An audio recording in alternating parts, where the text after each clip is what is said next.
श्री राम नमस्कार। आज 30 मई 2024 एक नई कहानी के साथ आपसे जुड़ा हूँ। एक किसान जिसने बहुत कष्ट करके अपने बेटे को बहुत अच्छी सीख दे दी और उनका बेटा अब पूरी पढ़ाई करके ग्रेजुएशन करके बहुत ऊंची पढ़ाई करके अमेरिका में एक कंपनी में बड़े हुद्दे पे काम कर रहा था। उसने एक दिन अपने पिता को अमेरिका बुला लिया। जैसे ही किसान अमेरिका पहुंच गया, दिन चलते रहे।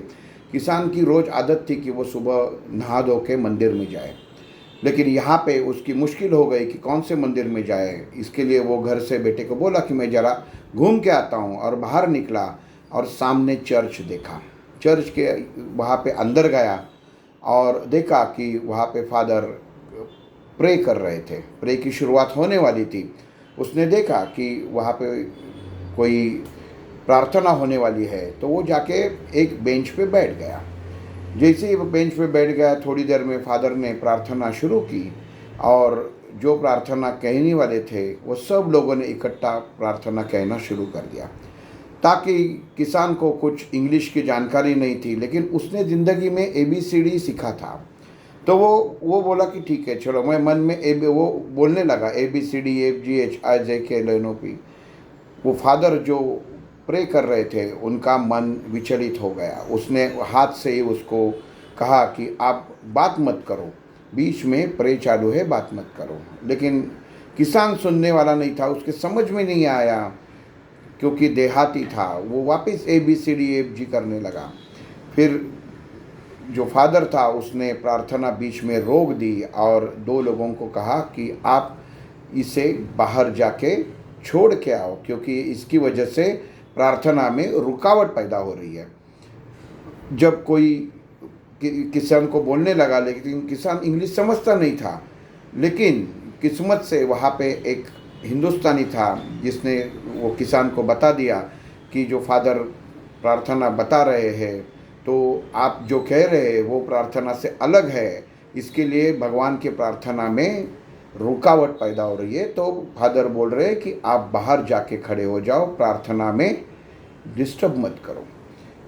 किसान उठ गया, उसने फादर को प्रणाम किया और कहा कि मैं इतना जानता हूँ कि जो प्रार्थना आप कह रहे हैं वो मुझे आती नहीं है, लेकिन जो मैं कह रहा हूँ ABCD FG वही वर्ड वो प्रार्थना के अंदर आते हैं। इसके लिए जो भगवान के लिए मैं प्रार्थना करता हूँ वो भगवान समझदार है। मुझे इतने सालों का तजुर्बा है कि वो मुझे मेरी अंतर आत्मा की आवाज़ सुन लेगा। फादर ने कुछ ज़्यादा बात किया नहीं। वो फार्मर जो किसान था वो बाहर चला गया। रात को यीशु जो फादर के सपने में आ गया और उन्होंने बता दिया कि आप जो ओहदे पे हो, जो हुद्दे पे हो, वहाँ पे वास्तव में वो किसान होना चाहिए था, लेकिन आप पूरे समाज को ज्ञान देते हो। लेकिन आज जो किसान ने बात कही वो आपकी समझ में नहीं आई। उसने जो बात की वो मुझसे मन से जुड़ा हुआ था। इसके लिए जो इंसान जो प्रार्थना करता है भगवान सुन ही लेता है। कहानी यहाँ तक है, लेकिन कहानी का सारांश ये है कि आप भगवान तो किसी भी रूप में कहाँ पे भी देखो, उसमें कोई जात पात लाने की ज़रूरत है ही नहीं। आप अंतर्मन से भगवान को, जो आपको भाषा आती है उससे भगवान को आप पुकारेंगे, उसकी आह्वान करेंगे, उसकी प्रार्थना करेंगे, तो भगवान समझ ही लेता है। दोस्तों, जिस भगवान ने ये पूरी दुनिया बनाई है, जो वर्ड है, जो सेंटेंसेस है, वो किसने बनाए? वो भगवान ने ही बनाए हैं।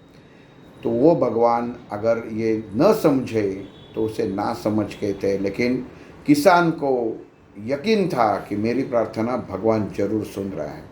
बस यही थी कहानी आज की, कि कभी भी कोई भी किसी तरह से अलग अलग ढंग से प्रार्थना करता हो तो उसे नाम नहीं रखना चाहिए। आप आपके हिसाब से भगवान की सेवा कीजिए, दूसरे को उसके हिसाब से भगवान की सेवा करें। ये जरूरी नहीं है कि रोज़ आप भगवान की पूजा करें।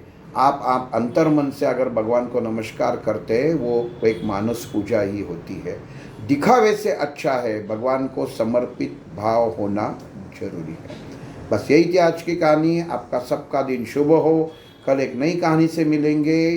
जय श्री राम।